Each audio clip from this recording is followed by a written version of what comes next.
Hi, I'm Casey, but most of you know me around the web as Cartoon 12 or Tooncow 12 here on YouTube, and as my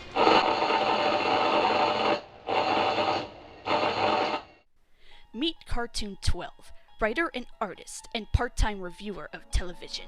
More often than not, she partakes of fandoms or Okay, sorry for the interruption there, but repeating the intro from my first Twilight Zone review isn't gonna quite work this time. This series is deserving of a bit more explanation.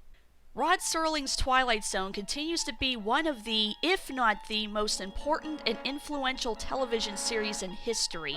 Such is its icon status that no similar anthology series and/or reboot has quite been able to match it. While the Twilight Zone has been brought back a few times over the years since, I used to stay away from all other versions as I believed that nothing would ever hold a candle to the original. But over time, I had tons of people urging me to check out the revival series from the 80s. Couple this with one of my friends getting the DVD set for me as a present, and I finally hunkered down to give this, for the time, updated show a chance. While I still stand by the notion that nothing will match the original series in its overall quality of writing, acting, and creepy atmosphere, the music and being in black and white probably contributes to that, the 1980s series isn't half bad. Although at times this show comes off less like The Twilight Zone and more akin to Amazing Stories to me. Twilight Zone is at its best when it teaches a moral and isn't just weird for the sake of being weird, to which many of this show's episodes are. Some stories are wholly original, some feel more like spiritual successors to classic episodes, and some are just straight up remakes of classic Twilight Zone stories, and these ones are arguably the worst as they either pointlessly copy the original scripts beat for beat, or they change the endings to something far dumber. A Game of Pool is the worst offender of this. There's also this weird inconsistency with the narrator. Twilight Zone is best known for Rod Serling's opening and ending moralizing, and while the new narrator has a good voice, he doesn't always show up. Some stories have an opening narration but no ending, some have no opening but a closing, some have an opening and a closing, and some have neither at all. Why they did this, I have no clue, but it got just a tiny bit irksome after a while. Pick a format and stick with it, people. Still, there are quite a few gems here that would fit in right in with the original. Wes Craven, J. Michael Straczynski, Harlan Ellison, and George R.R. Martin, among many other famous or soon-to-be famous writers and directors, all contributed to the show. Also, unlike the original, each hour show has multiple stories of varying length. I actually preferred this, as even I have to admit there's some classic episodes in which the material wasn't enough to sustain a half hour or hour, so some stories tended to drag in spots, or reversely, you'd get a plot that needed some more explanation but had to be cut for time. At least with this new format, stories could run for as long or as short as they needed to be. Nothing ever feels too long or not long enough. They all spend just the right amount of time to get their point across. Suffice it to say, if you're someone who enjoys anthology shows, then this one is certainly deserving of at least one watch through, and definitely needs more attention. As of this recording, a great many of the episodes are free to watch here on YouTube, and hopefully maybe this video will give you a sampling of some great stories to start off with. With that out of the way, let's try this again. Meet Cartoon 12, writer and artist and part-time reviewer of television. More often than not, she partakes of fandoms older than she is, and this dimension is no different. A dimension originally born out of the mind of Rod Serling, who wielded a pen like a warrior does the sword, and crafted morality tales that resonated across the airwaves of time. It was in this water ripple of cause and effect that a new generation of writers took up the self-imposed challenge of continuing a legacy, and thus the door to the fabled fifth dimension was once again unlocked. But our reviewer in question contracted a case of stubbornness and refused to walk across the threshold of imagination for fear of disappointment. But in succumbing to pressure from her peers, she rediscovered this wondrous land between science and superstition, the middle ground between light and shadow. This is the dimension between the pit of man's fears and the summit of his knowledge, of things and ideas. This is my top 10 favorite episodes of the 1980s Twilight Zone.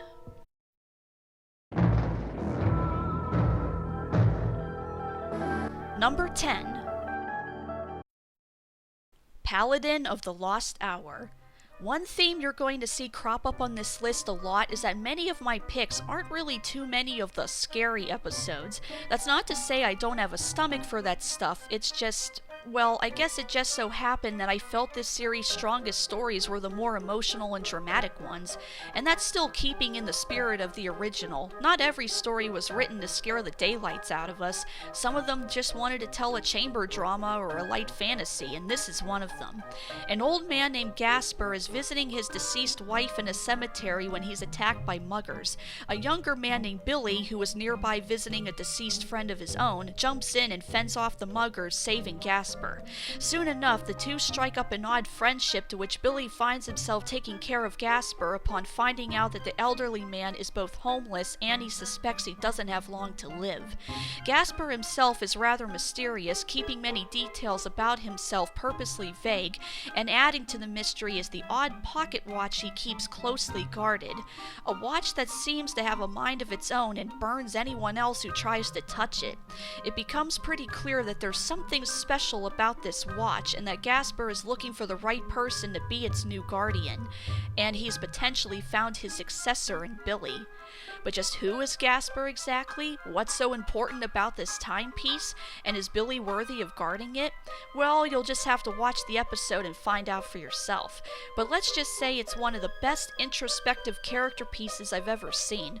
Both of these men have had a rough life, with each of them having things in their respective past that they regret and wish they could do over or reconcile somehow. This is especially exemplified in Billy, who is a survivor and veteran of the Vietnam War, and the scene where he breaks down and talks about it is some of the best acting I've ever watched. The way the guy describes his time in the war is horrifying and heartbreaking, and we don't even need to see any flashbacks. His haunting description is all we need, and our imagination fills in the rest, and I find this to be more effective than just outright showing it. There's another episode called Nightcrawlers that's become a bit infamous for its graphic tale about the horrors of Vietnam, and sorry to anyone who likes that episode, but as effectively horrific as the effects are in that episode, I'm in the camp that feels that less is more. And speaking of which, the supernatural element of this story is actually kind of on the back burner and only really comes into play towards the end, with most of the interesting drama stemming from just watching these two seemingly different people interact. But as they discover, they're not so different after all, and the old man is just looking for a worthy person to pass on his legacy to. It's a great story dealing with loss, regrets, the generation gap, and how two men from very different walks of life form a friendship that helps both of them to heal from their respective emotional wounds.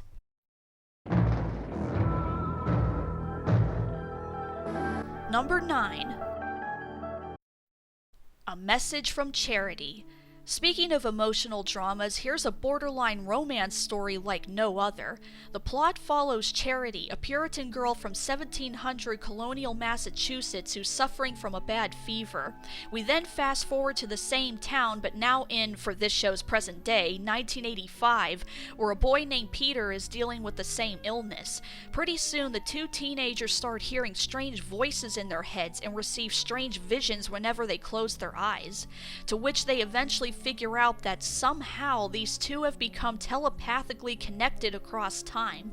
With enough concentration, the two can speak to one another and see through each other's eyes, and very quickly the two form a bond. Normally, I'm not super into romance stories if that's all the story is about, but this is one of the exceptions, as the odd time travel aspect gives it a really unique twist. Peter is a very shy and quiet kid, to which his bond with Charity helps him to start to open up and make friends. And conversely, Charity is awestruck at the futuristic food, culture, and technology that Peter shares with her. So you're probably wondering, hey, why are these two seemingly not doing anything more worthwhile with this gift they have?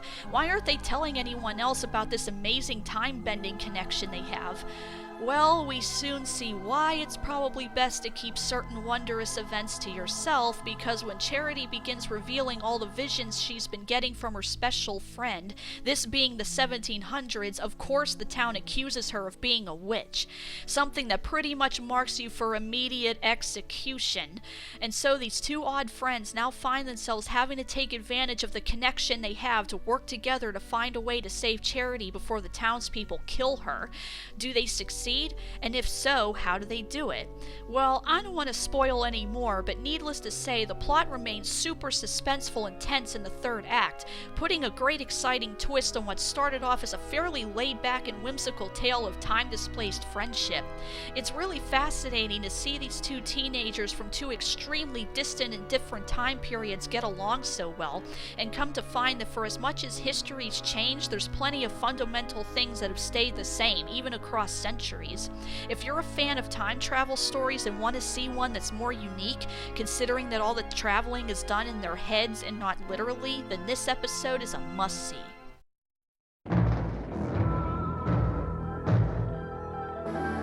Number 8. One Life, Furnished in Early Poverty. Man, we're really on a roll with these dramatic character pieces, aren't we? A man named Gus is a middle-aged screenwriter who has become a bit disenchanted with the way his life has turned out. When one of his old collectibles breaks, it encourages him to want to revisit his old childhood home. From there, Gus is transported back in time where he's able to meet with and interact with his younger self. He then sees his chance to attempt to alter history a bit and helps out the child version of him trying to steer his younger self onto a better path. Now, for you fans of the original series, if you're expecting some deja vu in listening to this summary, you're not alone. This episode is clearly a sort of spiritual successor to the classic story Walking Distance, as both involve a down-on-their-luck guy being transported back in time to their childhood. But this one does something decidedly different with the same concept. While Walking Distance had the main character believing his childhood was better and wanted to go back to that idyllic time in his life with a lesson about how we shouldn't become blinded by nostalgia and need to move forward, this story is much more gritty. Admittedly, it can be a tough thing to watch at times, as Gus did not have an easy go of it as a kid, being constantly beaten up by bullies and being chastised by his own father for every little mistake he made. If you grew up in a less than ideal living situation, be warned, this episode may be triggering for some. So we can really sympathize with the guy for seeking to go back and try to fix some of his past mistakes, or at least make things a little happier for his younger self. One of the best scenes is when adult Gus confronts his dad in the past and tries to make peace with him, all without giving away that he's his son from the future. It's just an all-around emotional, interesting what-if scenario. What would you do if you could communicate with the past version of yourself? And it just goes to show how much a person can change over time, both for good and for ill. Things that seemed so important to us back then aren't a huge deal from an adult's viewpoint, and yet these moments are important in that they shape who we eventually become. And by Journey's end, Gus is a changed man, though not in the way he or the audience probably expected. It's a lesson in how the past can shape us, but we shouldn't let it define us, and how we shouldn't get too hung up on trying to get back at those who harmed us, especially if said people aren't even around anymore.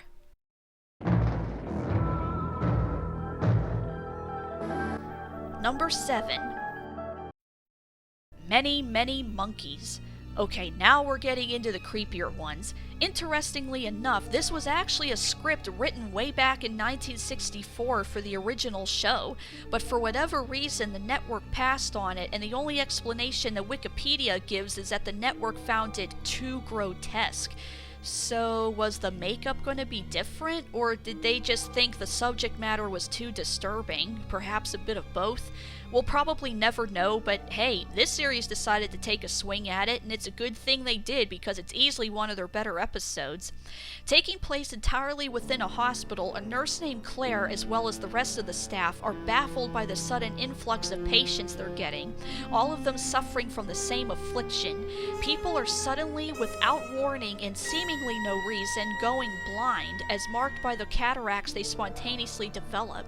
Male or female, young or old, it doesn't seem to matter. Anyone at any given time could be the next victim.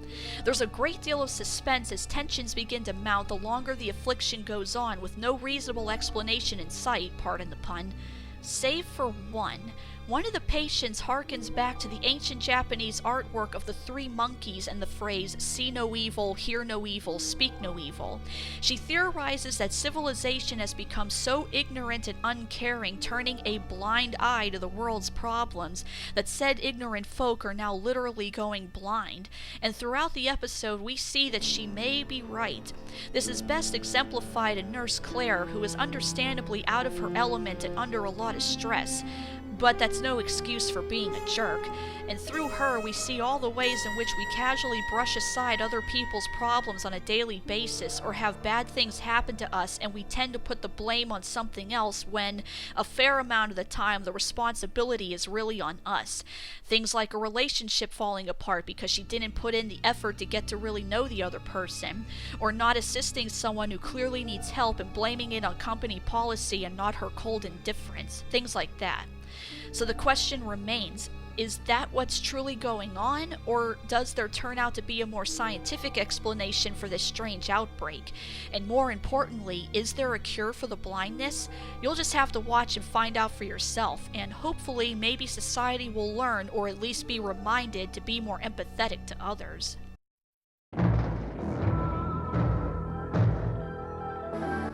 Number 6. The Road Less Traveled. Okay, this is the closest I'm going to get to spoiling the whole thing, so either stop and go watch the episode first, or skip ahead to the next number. You've been warned. A man named Jeff is watching TV late at night with his wife when his daughter comes bursting in, crying that there's a man in her bedroom. Naturally, her parents think she just had a bad dream or something and put her back to bed, but then we, the audience, see that she might have been right. Soon after, similar inexplicable things begin happening, with Jeff's daughter continuously claiming that a man keeps visiting her when she's alone, Jeff's wife getting odd phone calls from him, calls that Jeff denies ever making, and wheelchair marks appearing on their floors. This isn't helped by the fact that, as we eventually find out, Jeff lived in Canada for a time in order to dodge the draft, and has since lived with a lingering guilt for having essentially run away from the Vietnam War. And soon enough, he begins experiencing frightening visions as though he did fight in the war. So what exactly is going on here? Well, as it turns out, Jeff's daughter wasn't making things up. There was a man that kept appearing to her. It's Jeff. But this is a Jeff from an alternate timeline where he did fight in Vietnam, and thus he never started a family, and combined with PTSD, his life is all around miserable. This episode does a great job of building up tension and suspense, with even a few genuine jump scares that startled me on the first viewing. And needless to say, Vietnam was a pretty hot-button topic back then, and arguably still is, but the script does a good job of treating the subject matter with respect, and doesn't shame either version of Jeff for the decisions each one of them made, showing that there's pros and cons to everything we do, and good or bad, we have to live with the consequences. But as for why alternate universe Vietnam Jeff is there, well, that part I won't spoil, but let's just say this episode paints a great picture of what it could be like if any of us had the chance to see how our lives could have turned out had we chosen a different path.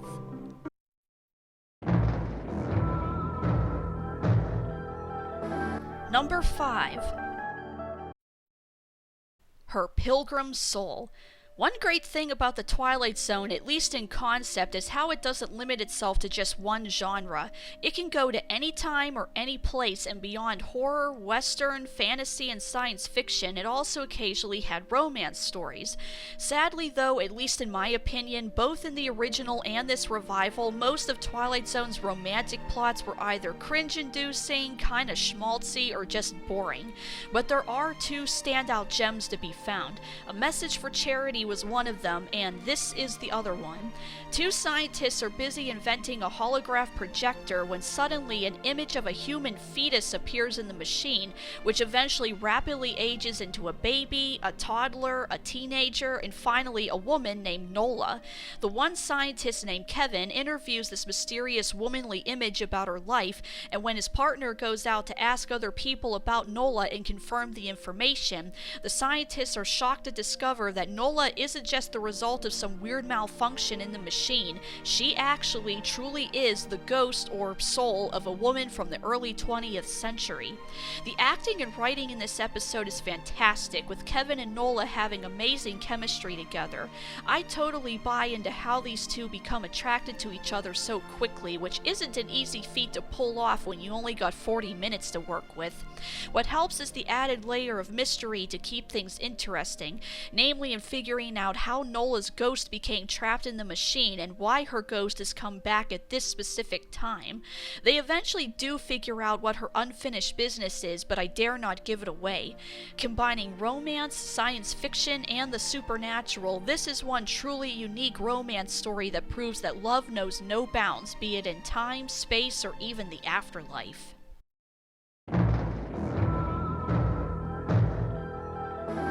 Number 4. Eye of Newton.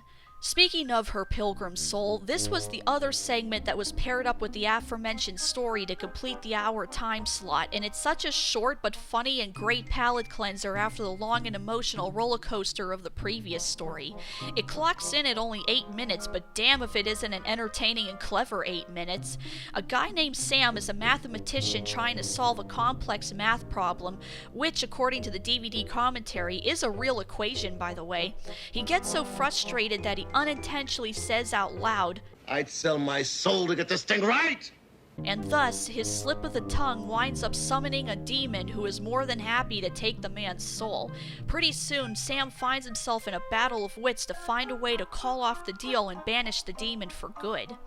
Both in the classic and revival, Twilight Zone wasn't always the best at producing legit funny comedy episodes, but this is one of the shining exceptions. I think this is because of a great many factors. The story is short, so it doesn't overstay its welcome. Sam's intellectual, well-meaning character is established quickly, so we care for what happens to him.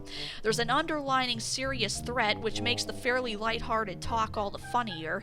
The script is clever and witty, and finally, there's the demon himself, who comes off as such a wondrously entertaining slime ball.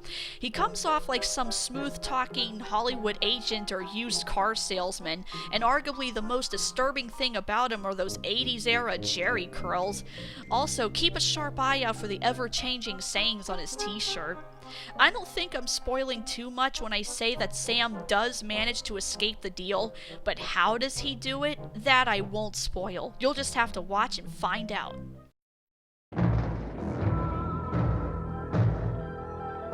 Number 3. A Little Peace and Quiet. This was the second story of the pilot episode, and holy cow does it pack a punch. While the classic episode Where Is Everybody had the honor of being effective enough to sell the series and kickstarted the show that would become so legendary, admittedly it's kind of dull in a few spots. Not so with this one. Oh no, this is how you make an effective pilot that sucks the viewers in. I have no doubt that the producers must have anticipated the possible backlash against this reboot, and thus tried their hardest to come out of the gate swinging, and damn did they hit a home run here. A frazzled and super stressed out housewife named Penny is just barely able to keep it together while trying to deal with her clumsy husband, noisy dog, rambunctious kids, and all of the frustrating things that life can throw at us. But all of that changes when one day, while digging in her garden, she unearths a wooden box, inside of which is a gold pendant in the shape of a sundial. Soon after, by accident, she discovers that by saying "shut up," time and everyone and everything in the world freezes except for her. And conversely, by saying "start talking," time begins moving again. As you can expect, Penny sees this as a golden opportunity to finally get the peace and quiet she's always wanted, and soon enough she's using the power of the pendant left and right to get ahead and deal with all of life's annoyances. But as she's about to find out the hard way, every wish granted comes with a price, and complete and utter silence may just be as horrifying as whatever our normal hectic world has to offer. In a way, this is basically a sort of remake of the classic episode A Kind of Stopwatch, but done far better, mostly because our main protagonist here is far more likable and relatable. Although, is anyone's life really this level of stressful? Admittedly, I think some of these scenarios are a bit over the top, but the main thing is that it gets across what it can feel like to have everything seemingly going off around you at once, and how we all need a moment to just breathe once in a while. And sure, Penny has her moments of selfishness or indulgence, but it's stuff any of us would be guilty of if we were in her position. And unlike the main protag of the classic Stopwatch episode, at least Penny doesn't decide to go rob a bank or anything. On the contrary, she freezes time just so she can navigate the store quicker and still makes a point to pay for her stuff, even if she arguably didn't have to. But for all of the lighthearted fantasy, this episode takes a dark turn in the final act, a twist that was expertly set up and hinted at throughout the story.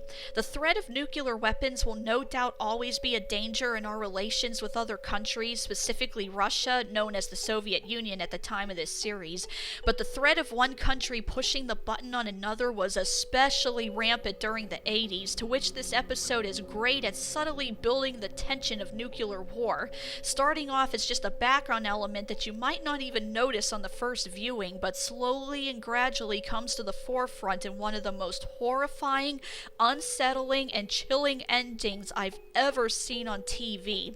Talk to any fan of this series and no one forgets this ending. I dare not spoil it.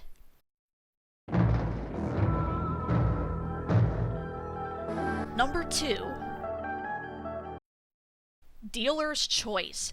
If Eye of Newton was this series' second best comedic episode, then this is number 1. A group of friends, one of which is Morgan Freeman early in his career, get together to play cards. That is, until they discover that one of the players is actually the devil in disguise who has come to collect one of their souls. And once the charade is uncovered, the most suspenseful and tense card game in history erupts as these card sharks must band together to figure out a way to outsmart Satan. Now, with a premise like that, you'd think this would be some deep dramatic piece, but nope. It's actually played off mostly as a lighthearted fantasy, albeit with some obvious dark humor. The extremely clever and tight scripting helps quite a bit, as within just a few short minutes, you instantly sense the years-long friendship and camaraderie between these guys. They also waste no time in having the group figure out who's really in their midst, and I just love how they don't question that the freaking devil is sitting at their table. They're just like, okay, now what do we do? This story is actually chock full of great moments like, whom might that be? Yes. Oh, man. Give us a break, will you? It's one thing being a devil, it's another thing being a total jerk. Yeah, now come on. Which one? What's going on? Nick's the devil and Peter's playing him. How much? $19. that I think is this episode's strongest aspect. It pulls a great balancing act between the humor and the horror. We get some really funny lines without detracting from the tension and suspense and the very serious threat of one of their close friends being taken away to the other place. I also appreciate that they take the time to explain the card game they're playing and how it works to ensure that the non-card sharks at home can still follow along with what's happening. Bottom line, this is a fun story that, along with all my other picks on this list, would have fit right in with the original series. I won't spoil the twist, but it's a clever one and will remind you to appreciate the good friends you have. And maybe sign up for a few extra poker lessons.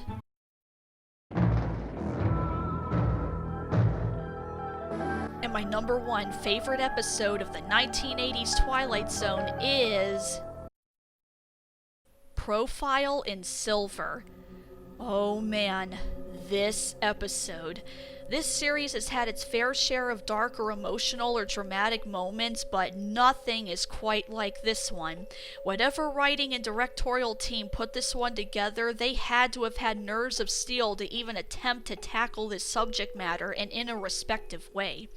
A man named Dr. Joseph Fitzgerald is teaching a class at Harvard University not long before President John F. Kennedy gets assassinated. and he knows it's going to happen. As it turns out, Joseph is actually secretly a time traveler from the distant future, and he's been assigned to go back in time and record the aforementioned assassination. Naturally, this is a pretty nerve-wracking and somber assignment for him, not just because of what's about to happen, but also because Joseph is actually a distant descendant of Kennedy, so you can imagine he's not too crazy about the idea of watching his own ancestor be murdered in cold blood. But on the day of the fated event, Joseph, acting on just honest human impulse, winds up accidentally shouting out a warning, causing Kennedy to duck, and saves the president from being shot. Pretty soon, Joseph is hailed as a hero to the point that Kennedy invites him to stay at the White House as a way of thanking him. At first, this all seems like a pretty joyous occurrence. However, via his time travel tech, Joseph quickly discovers that this alteration of history has caused a domino effect that will wind up leading to catastrophic consequences in the future. Not helping is the fact that Kennedy and his Secret Service bodyguard begin to suspect that their honored guest isn't who he appears to be. Can this time traveler find a way to fix his mistake? And what sacrifices are going to have to be made to ensure the safety of the future? What else can I say? I think the premise alone pretty much says it all. This is arguably this series' most ambitious production. Coming out of the mid-1980s, the special effects on this show aren't always the greatest, but this story is one of the shining exceptions. They clearly really pulled out all the stops, as they no doubt saw that this episode was going to be a special one. The most notable instance is their handling of the assassination itself. They could have easily just inserted the famous stock footage, but instead they went the extra mile of recreating the assassination practically frame by frame, angle by angle, beat for beat with the reenactors. Now that's dedication to the craft. Andrew Robertson also does an excellent job of playing the president. Granted, he only sort of looks like JFK on the face, but damn does he nail down the mannerisms and accent perfectly. I also like the subtle added detail of Dr. Fitzgerald speaking with a similar speech pattern to further emphasize that the two are related.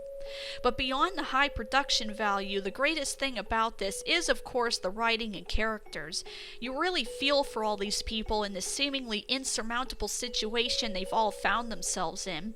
Joseph's so elated to have saved Kennedy's life that it makes it all the more horrible and tragic when he realizes the gravity of what he's done and what he may be forced to do to fix everything. The guy's not a moron, he just made an honest human mistake, reacting in a way that any of us would have. I mean, if you saw a gun being pointed at some unsuspecting person, wouldn't you yell out of gut instinct? I also appreciate how JFK and his advisor aren't made out to be idiots and figure out on their own, almost right away, that something's off about their guest, most notably because of the Kennedy silver $50 they find in Joseph's pocket, which is where the episode title derives from. What makes this such a giveaway is because presidents and other historical figures who are still alive aren't allowed to be printed on official US currency. Clever stuff. Now, I really don't want to get too political in this video, as your own personal beliefs and opinions of JFK and the Kennedy administration may play into how much you enjoy this story or not, particularly if you're of the generation that lived through these events, so bear that in mind. I mean, I'm sure none of the people writing this knew the guy personally, so it's hard to determine if the real Kennedy would have reacted in the ways that he does throughout this episode, though I'd like to believe he would. Could this be construed as offensive or in poor taste to the very somber and real event that happened? Maybe? I mean, I can completely understand those who may find fault with this premise, and I am curious to know if anyone from the Kennedy family saw this episode and what they might have thought of it, especially the ending, which I won't spoil. But let's be honest, there's probably a small part of all of us who would think, but wouldn't it been cool if this happened instead? But any personal bias aside, this is a really emotional and effective time travel story that hammers home the ultimate sacrifices that are made to save lives and the meaning of true heroism. If you're still on the fence about the 80s revival and you're only going to watch one story, make it this one, as it easily takes the #1 spot as my pick for my favorite episode. I'm Cartoon12 and I hope you enjoyed the countdown. I'll have more top 10 lists and other fun stuff for you soon. If you liked what you saw, be sure to subscribe and I'll see you all next time.